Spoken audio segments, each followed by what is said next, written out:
আজ আমরা কথা বলবো স্প্যানিশ ফুটবল নিয়ে। হুম।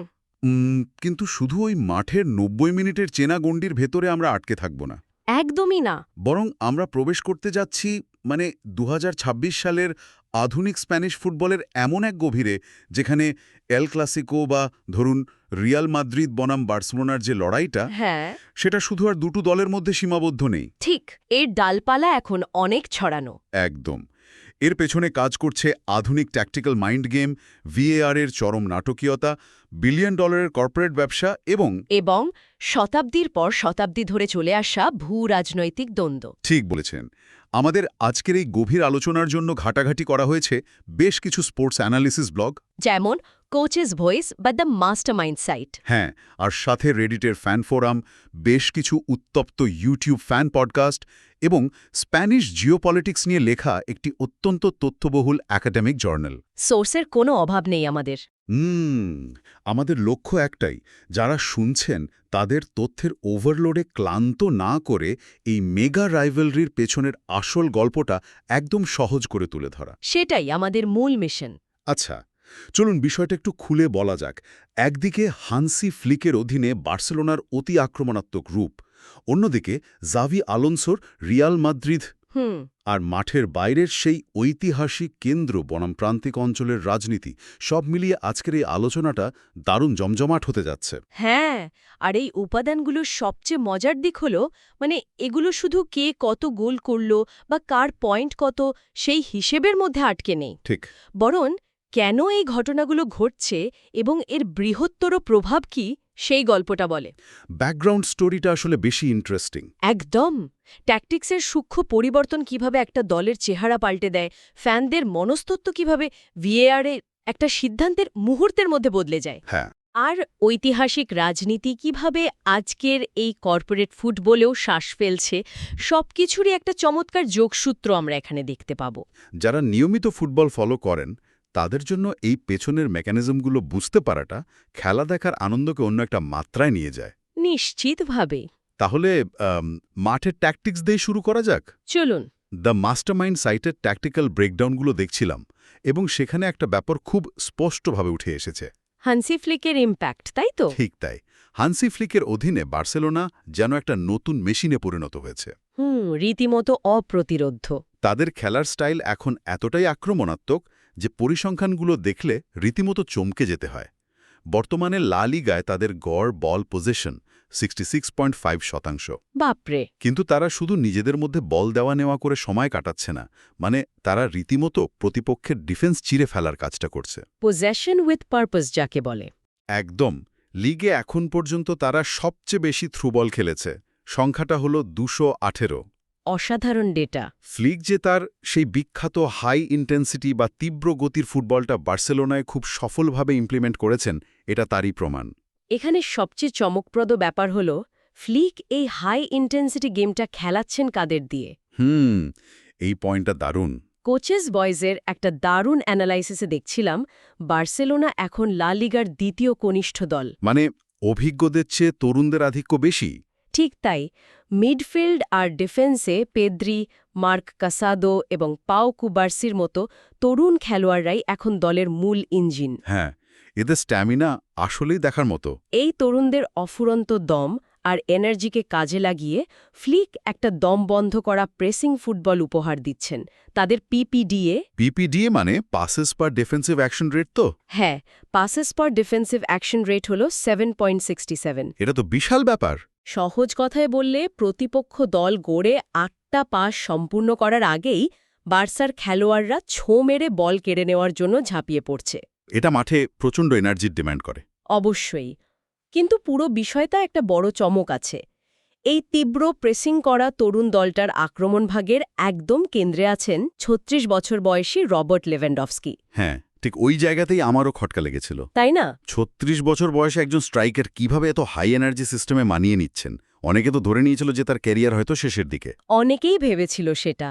কিন্তু তিনি তো 21 ম্যাচে 18 গোল করে রীতিমতো উড়ছেন। এর পেছনের ট্যাকটিক্যাল কারণটা কিন্তু দারুণ ইন্টারেস্টিং। আচ্ছা। ফ্লিক খুব ভালো করেই জানেন লেভানডস্কিকে দিয়ে পুরো মাঠ দৌড় করানো যাবে না। সেটা সম্ভবও নাই বয়সে। ঠিক, তাই তিনি দলের ডিফেন্সিভ লাইনটাকে একদম ওপরে উঠিয়ে এনেছেন। মানে হাই লাইন খেলাচ্ছেন। হ্যাঁ, পুরো দলটা যখন হাইলাইন মেনটেন করে প্রতিপক্ষের বক্সের কাছাকাছি খেলছে, তখন লেভানডস্কিকে আর পেছনে নামতে হচ্ছে না। ওহ, বুঝতে পারছি। তিনি সারাক্ষণ বক্সের আশেপাশেই থাকছেন এবং তার মূল কাজটা অর্থাৎ ফিনিশিংয়ে মনোযোগ দিতে পারছেন। বাহ, দারুণ কৌশল। চারপাশে কাসাদো বা পেদ্রির মতো সৃষ্টিশীল তরুণরা যখন বল রিকভার করে দ্রুত পাস বাড়াচ্ছে, তখন বক্সে লেভানডস্কির সে পুরনো ঘাতক রূপটাই আমরা আবার দেখতে পাচ্ছি। দারুণ একটা পয়েন্ট। লেভানডস্কির এই ফর্মে ফেরার পেছনে মেকানিজমটা আসলেই অসাধারণ। আর ট্যাকটিক্সের এই বিবর্তনের প্রভাবটা আমরা শুধু বার্সায় নয়, রিয়াল মাদ্রিদেও দেখতে পাচ্ছি। অবশ্যই, সেখানেও বড় পরিবর্তন এসছে। সেখানে কার্লো আনচেলত্তির যুগ আর বর্তমান জাভি আলোনসোর যুগের মধ্যে একটা পরিষ্কার পার্থক্য তৈরি হচ্ছে, যা ফ্যান পডকাস্টগুলোতে সবচেয়ে বড় আলোচনার বিষয়। হ্যাঁ, ইউটিউবে এটা নিয়ে বেশ ঝড় উঠছে। আনচেলত্তি 2021-22 মেয়াদের সেই 4-3-3 ফরমেশনের কথা ফ্যানরা এখনও নস্টালজিয়া নিয়ে আলোচনা করেন। সেটা একটা আইকনিক সিজন ছিল রিয়ালের জন্য। ভিনিসিয়াস জুনিয়র এবং করিম বেনজেমার ওই জুটির রসায়ন তো রীতিমতো ইতিহাস। শুধু লিগেই সেবার তাদের দুজনের মোট 66টি গোলের অবদান ছিল। অবিশ্বাস্য একটা স্ট্যাটস। কিন্তু আলোনসো তো এখন আর্ধা গুলারকে কেন্দ্র করে পুরো মাঠ নতুন করে সাজাচ্ছেন। এই শিফটটা আসলে মাঠে কিভাবে কাজ করছে? দেখুন, অ্যাঞ্চেলত্তির সময় টনি ক্রুজ আর লুকা মদ্রিচের মিডফিল্ড মূলত ট্রানজিশন আর কাউন্টার অ্যাট্যাকের ওপর অনেক বেশি নির্ভরশীল ছিল। তারা খুব ডিরেক্ট খেলত। তারা খুব দ্রুত বল রিকভার করে ভিনিসিয়াস বা বেনজেমার স্পেস লক্ষ্য করে লং পাস দিতেন। কিন্তু আলোনসো এখানে একটা কালচারাল শিফট আনার চেষ্টা করছেন, পজেশন ভিত্তিক স্টাইলের দিকে যাচ্ছেন। হ্যাঁ, তিনি আর্ধা গুলারকে একটু নিচে নামিয়ে প্লেমেকার হিসাবে খেলাচ্ছেন। এর ফলে যেটা হচ্ছে, রিয়াল মাদ্রিদ এখন মিডফিল্ডে অনেক বেশি সময় বল পজিশন রাখছে, নিচ থেকে বিল্ড আপ করে আক্রমণ তৈরি করছে। ঠিক। তবে ফ্যানদের মধ্যে এই পরিবর্তন নিয়ে বেশ বিতর্ক আছে। থাকারই কথা, রিয়ালের ফ্যানরা তো স্পিডি ট্রানজিশন দেখতে অভ্যস্ত। একদম। অনেকেই মনে করছেন রিয়াল মাদ্রিদের ডিএনএতে যে দ্রুতগতির ডিরেক্ট ফুটবল আছে, আলোনসোর এই পজিশন ভিত্তিক স্টাইল সেখানে কিছুটা সাংঘর্ষিক। দল হয়তো এখনও এই নতুন সিস্টেমে পুরোপুরি মানিয়ে নেওয়ার প্রক্রিয়ার মধ্য দিয়ে যাচ্ছে। সেটাই মনে হচ্ছে। তবে সিস্টেম যাই হোক না কেন, রিয়ালের আক্রমণের মূল ভরসা কিন্তু এখনও সেই ভিনিসিয়াস জুনিয়র। হ্যাঁ, তাকে আটকানো মুশকিল। স্ট্যাট মিউজের ডেটা দেখছিলাম, এই মৌসুমে লা লিগায় 24 ম্যাচে তিনি 9 গোল আর 5টি অ্যাসিস্ট করে ফেলেছেন। দারুণ ফর্ম। প্রতিপক্ষের ডিফেন্সের জন্য তিনি আগের মতোই এক মূর্তিমান আতঙ্ক। কিন্তু চলুন এবার এমন কিছু পরিসংখ্যানে যাই যা সত্যি মাথা ঘুরিয়ে দেওয়ার মতো। আচ্ছা, এখানে এই বিষয়টা দারুণ আকর্ষণীয় হয়ে ওঠে। রেডিটের একটা থ্রেডে ল্যামিন ইয়ামালের একটা ডেটা নিয়ে তুমুল তর্ক চলছিল। ইয়ামালের প্লেমেকিং নিয়ে তো? হ্যাঁ, ল্যামিন ইয়ামাল মাত্র 18 ম্যাচে 20টি বিগ চান্স তৈরি করে লা লিগায় একদম শীর্ষে আছেন। মানে প্রতি ম্যাচেই তিনি অন্তত একটা নিশ্চিত গোলের সুযোগ তৈরি করে দিচ্ছেন। ঠিক তাই। কিন্তু আশ্চর্যের বিষয় হল, এই 20টা বিগ চান্স তৈরি করার পরও তার অ্যাসিস্ট সংখ্যা মাত্র 8টি। হ্যাঁ, এবং ওই একই রেডিট থ্রেডে ফ্যানদের ক্ষোভের জায়গাটাও খুব স্পষ্ট। ফেরান তোরেসকে নিয়ে, তাই না? একদম।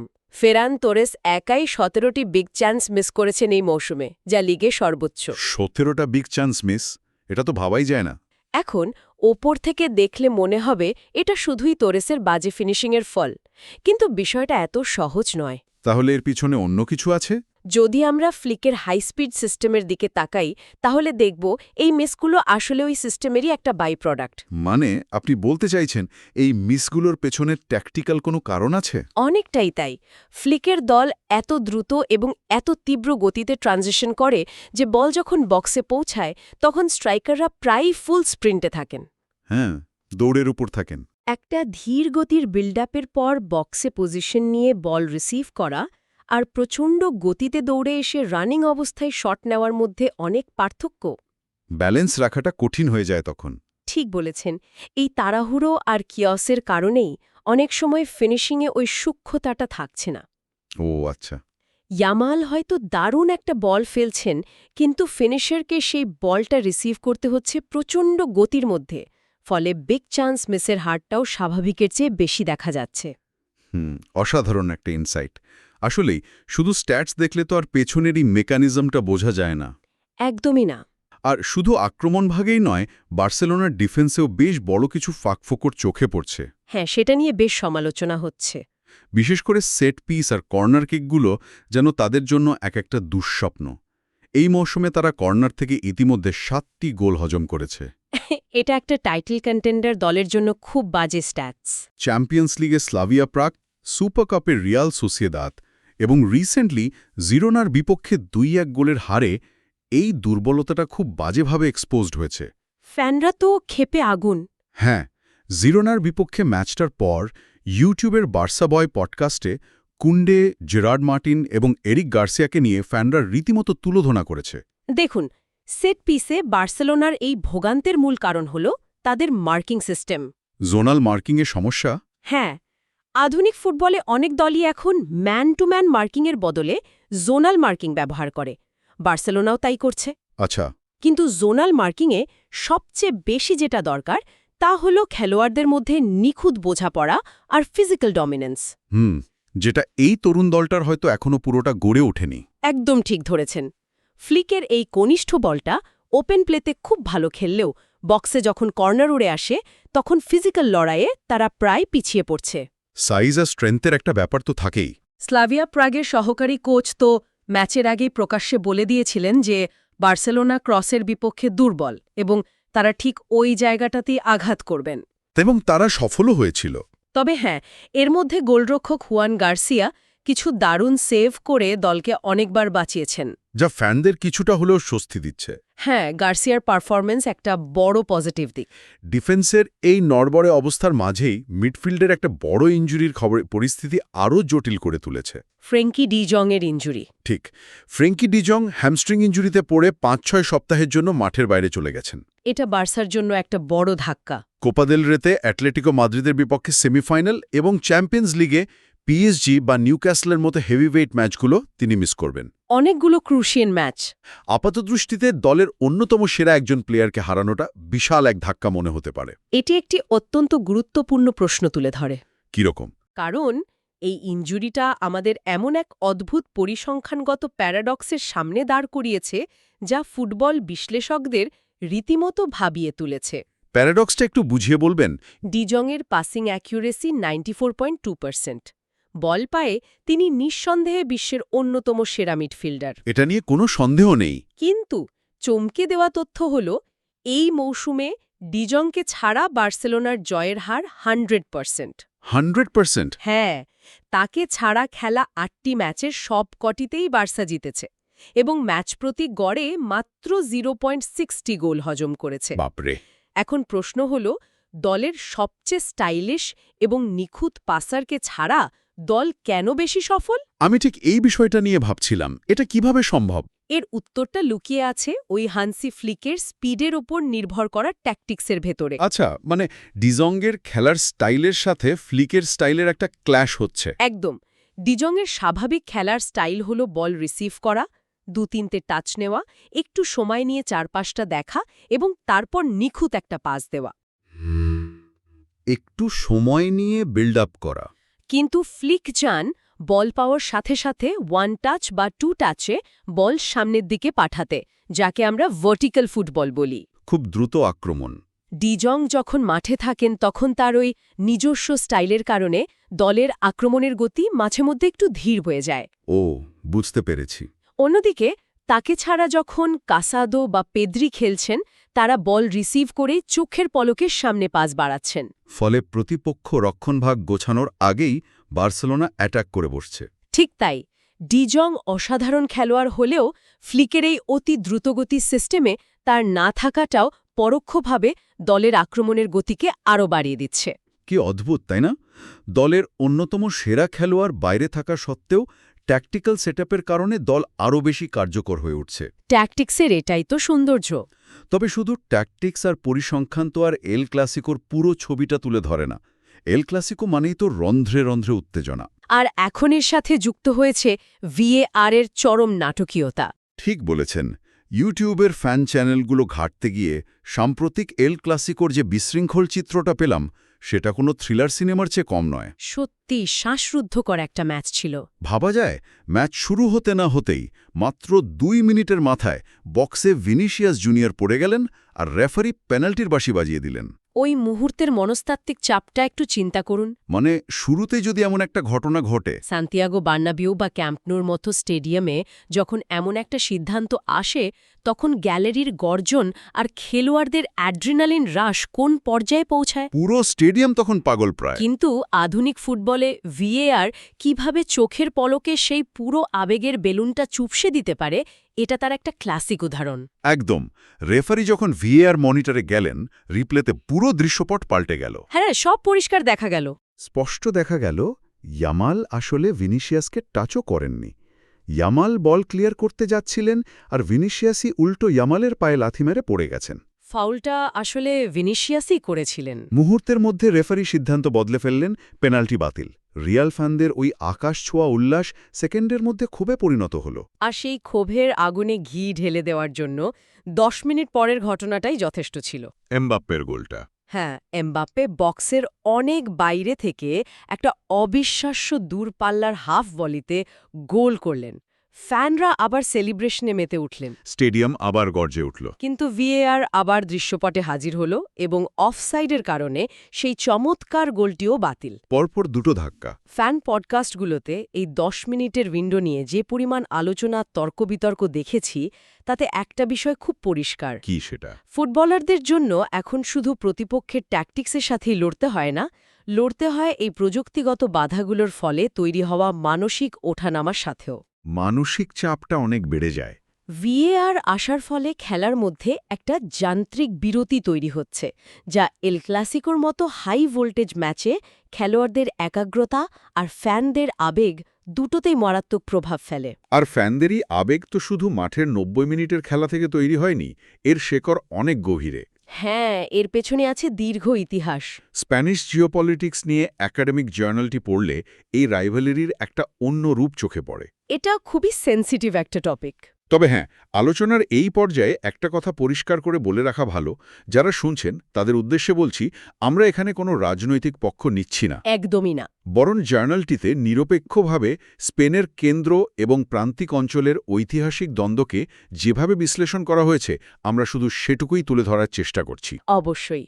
যদি আমরা একে বৃহত্তর প্রেক্ষাপটের সাথে যুক্ত করি, তাহলে বুঝতে পারব কেন স্পেনের রাজনৈতিক মেরুকরণকে এই ফুটবল ম্যাচের লেন্স দিয়ে এত স্পষ্টভাবে দেখা যায়। জার্নালটিতে তো স্পেনের অতীত নিয়ে অনেক কিছু বলা আছে। হ্যাঁ, জার্নালটিতে খুব সুন্দরভাবে ফ্র্যাঙ্কোর একনায়কতন্ত্রের সময়কার চিত্র তুলে ধরা হয়েছে। ওই সময়টা তো বেশ কঠিন ছিল। সে সময় রিয়াল মাদ্রিদকে মূলত স্প্যানিশ জাতীয়তাবাদ এবং কেন্দ্রীয় শক্তির একটা শক্তিশালী প্রতীক হিসেবে দেখা হতো। মানে মাদ্রিদ ছিল ক্ষমতার কেন্দ্রবিন্দু। অন্যদিকে কাতালোনিয়ার মানুষদের জন্য নিজেদের ভাষা বা সংস্কৃতির চর্চা করাটা তখন প্রায় নিষিদ্ধ ছিল। এটা একটা জাতির জন্য খুব দমবন্ধ করা পরিস্থিতি। লেখক মানোলো ভাস্কুয়েজ মন্টালমানের একটা চমৎকার উক্তি জার্নালে দেওয়া আছে। তিনি বার্সেলোনাকে কাতালোনিয়ার নিরস্ত্র প্রতীকী সেনাবাহিনী বা ডিসআর্মড সিম্বলিক আর্মি হিসেবে আখ্যায়িত করেছিলেন। এই কনসেপ্টটা আমার খুব ইন্টারেস্টিং লেগেছে। তাই না? যখন রাস্তায় নেমে প্রতিবাদ করাটা জীবনের জন্য চরম ঝুঁকির, তখন মানুষ স্টেডিয়ামে এসে নিজেদের ভাষায় চিৎকার করত। স্টেডিয়ামটা ছিল তাদের মতো প্রকাশের জায়গা। এখনও তো বার্সেলোনার হোম ম্যাচে 17 মিনিট 14 সেকেন্ডের সময়ে ইন্ডিপেন্ডেন্সিয়া বা স্বাধীনতার স্লোগান ওঠে। হ্যাঁ, এটা একটা নিয়মিত দৃশ্য, যা 1714 সালে স্পেনের উত্তরাধিকার যুদ্ধে ক্যাতালোনিয়ার পতনের ইতিহাসকে স্মরণ করিয়ে দেয়। এটা তো নিছক ফুটবল ফ্যানাটিকদের কাজ নয়, এটা একটা জাতির ঐতিহাসিক ক্ষোভের বহিঃপ্রকাশ। এবং মজার বিষয় হল, এই রাজনৈতিক উত্তাপ আধুনিক যুগে এসেও একটুও কমেনি। এটা তো বেশ কিছু সাম্প্রতিক উদাহরণও আছে। জার্নালে 2017 সালের কাতালোনিয়ার স্বাধীনতার রেফারেন্ডামের উদাহরণটি অত্যন্ত নিখুঁতভাবে বিশ্লেষণ করা হয়েছে। ওই দিনটার কথা আমারও মনে আছে। ওই দিন পুরো কাতালোনিয়া জুড়ে চরম উত্তেজনা, রাস্তায় রাস্তায় পুলিশের সাথে সাধারণ মানুষের সংঘর্ষ চলছিল। আর ঠিক সেই দিনেই বার্সেলোনার ম্যাচ ছিল লাস পালমাসের বিপক্ষে। পয়েন্ট কাটার ভয়ে তৎকালীন club president Josep Maria Bartomeu রুদ্ধদ্বার স্টেডিয়াম অর্থাৎ দর্শক ছাড়াই ম্যাচ আয়োজনের সিদ্ধান্ত নিয়েছিলেন। একটা ফাঁকা ক্যাম্প নোতে বার্সেলোনা খেলছে, এর চেয়ে প্রতীকী দৃশ্য আর কি হতে পারে? সবচেয়ে লক্ষণীয় বিষয় ছিল সেদিন লাস পালমাসের খেলোয়াড়রা স্পেনের সাংবিধানিক ঐক্যের প্রতি সমর্থন জানিয়ে তাদের জার্সিতে স্পেনের ছোট একটি পতাকা লাগিয়ে খেলতে নেমেছিলেন। বাহ, এই ডিটেলটা আমি আগে জানতাম না। এই ঘটনা প্রমাণ করে স্পেনে ফুটবল আর রাজনীতি আসলে আলাদা কোনো বিষয় নয়। কিন্তু এই গল্পের সবচেয়ে বড় আইরনি বা বৈপরীত্য কোথায় জানেন? কোথায়? এই যে এত তীব্র রাজনৈতিক ও সাংস্কৃতিক শত্রুতা, ঠিক তার উল্টো পিঠেই রয়েছে আধুনিক ফুটবলের নির্মম ব্যবসায়িক বাস্তবতা। হা, ঠিক বলেছেন। একাডেমিক জার্নালটি খুব চমৎকারভাবে এই দ্বৈত সত্তাটিকে তুলে ধরেছে। একদিকে তারা রাজনৈতিক প্রতিপক্ষ হিসেবে একে অপরের দিকে আঙুল তুলছে, আবার অন্যদিকে গ্লোবাল মার্কেটে তারা এক হয়ে বিলিয়ন ডলারের ব্যবসা করছে। ঠিক ধরেছেন। বর্তমানে রিয়াল মাদ্রিদ এবং বার্সেলোনা শুধু দুটি ফুটবল ক্লাব নয়, তারা দুটি বিশাল মাল্টিন্যাশনাল এন্টারটেইনমেন্ট কর্পোরেশন। এদের ব্র্যান্ড ভ্যালু তো আকাশ ছোঁয়া। বার্সেলোনার বর্তমান ব্র্যান্ড ভ্যালু প্রায় 1.5 বিলিয়ন ইউরো এবং রিয়ালের 1.7 বিলিয়ন ইউরো। বিশাল অঙ্ক। তারা নিজেদের স্টেডিয়ামগুলোকে এখন ম্যাল পার্কস অর্থাৎ শপিং মল এবং থিম পার্কের এক অদ্ভুত মিশ্রণে পরিণত করছে। ম্যালপক্স কনসেপ্টটা নতুন শুনলাম। এর উদ্দেশ্য হল ফ্যানরা যেন শুধু ম্যাচ দেখতে না আসে, বরং সারাদিন কাটানোর একটা কমার্শিয়াল অভিজ্ঞতা নিতে সেখানে যায়। তার মানে লোকাল ফ্যানরা গ্যালারিতে বসে রাজনৈতিক আবেগে ফুটছেন, আর বোর্ডের কর্তারা জানেন যে গ্লোবাল মার্কেটে টিকে থাকতে হলে একে অপরকে ছাড়া চলবে না। একদম তাই। এশিয়া বা আমেরিকার মতো বিশাল বাজারে নিজেদের ব্র্যান্ড ভ্যালু ধরে রাখতে, টিভি স্বত্ব থেকে সর্বোচ্চ আয় করতে এবং সর্বোপরি ফিফা বা উয়েফার বিভিন্ন নতুন টুর্নামেন্ট বা নিয়মের বিরুদ্ধে নিজেদের অর্থনৈতিক স্বার্থ রক্ষার্থে এই দুই চিরশত্রু ক্লাব এখন একে অপরের সবচেয়ে বড় ব্যবসায়িক সহযোগী। শুনতে অবাক লাগলেও এটাই বাস্তব যে কর্পোরেট দুনিয়ায় তারা এখন রাইভাল নয়, বরং পার্টনার, বিজনেস পার্টনার বলা যায়। তাহলে এ সব কিছুর মানে কি দাঁড়ায়? এই পুরো জার্নিটা থেকে আমরা দেখলাম যে আধুনিক ফুটবল শুধু 11 জনের পেছনে বল নিয়ে দৌড়ানোর খেলা নয়। এটা তার চেয়ে অনেক বড় কিছু। এটি হান্সি ফ্লিক আর জাবি আলোনসোর মতো ট্যাকটিক্যাল মাস্টারমাইন্ডদের মস্তিষ্কের লড়াই। এটি ইয়ামালের 20টা বিগ চান্স তৈরি করা আর ডিজংয়ের অনুপস্থিতিতে দলের স্পিড বেড়ে যাওয়ার মতো চমকপ্রদ পরিসংখ্যানের গল্প। একদম। এটি ভিএআরের কারণে তৈরি হওয়া ফ্যানদের মানসিক রোলার কোস্টার এবং সর্বোপরি শতাব্দী প্রাচীন ভূরাজনৈতিক দ্বন্দ্বের সাথে বিলিয়ন ডলারের কর্পোরেট ব্যবসার এক অপূর্ব মিশ্রণ। চমৎকারভাবে সামারি করেছেন। যে কোনো বিষয়ের গভীরে গেলে তা যে কতটা চিন্তার খোরাক দিতে পারে, আজকের এই সোর্সগুলোর বিশ্লেষণই তার প্রমাণ। সত্যি বলতে আজকের এই আলোচনার পর একটা প্রশ্ন আমার মাথাতেও ঘুরপাক খাচ্ছে। যারা শুনছেন তারাও একটু ভেবে দেখতে পারেন। বলুন। এই দুটি ক্লাব যখন পুরোপুরি বৈশ্বিক মেগা ব্র্যান্ডে পরিণত হচ্ছে, সারা বিশ্বজুড়ে তাদের প্রোডাক্ট বিক্রি হচ্ছে, তখন কি তাদের এই ঐতিহাসিক রাজনৈতিক শত্রুতা ধীরে ধীরে কেবল একটি তৈরি করা নাটকে পরিণত হবে? মানে শুধু শো অফ? আজ থেকে হয়তো 20 বছর পর এই স্বাধীনতাকামী আবেগ আর জাতীয়তাবাদের লড়াইয়ের কি কোনো বাস্তব অস্তিত্ব থাকবে, নাকি পুরো বিষয়টাই শেষ পর্যন্ত কর্পোরেট টাকার কাছে হেরে গিয়ে টিভি স্বত্বক বিক্রির জন্য শুধুই একটা মার্কেটিং টুল হয়ে দাঁড়াবে? দারুণ একটা উৎকানিমূলক প্রশ্ন। ফুটবল, আবেগ, রাজনীতি আর কর্পোরেট ব্যবসার এই ত্রিমুখী লড়াইয়ের ভবিষ্যৎ আসলে কোথায় গিয়ে থামবে তা সময়ই বলে দেবে। যারা শুনছেন তারা চাইলে এই বিষয়টা নিয়ে নিজে নিজে একটু চিন্তা করে দেখতে পারেন। আধুনিক ফুটবলের এই বহুমাত্রিক জগৎ নিয়ে এতক্ষণ কথা বলে সত্যিই দারুণ একটা অভিজ্ঞতা হলো। আজকের এই গভীর আলোচনা আমরা এখানেই শেষ করছি। ফুটবলের ভেতরের এই গল্পগুলো আপনাদেরও নিশ্চয়ই নতুন করে ভাবাতে সাহায্য করবে।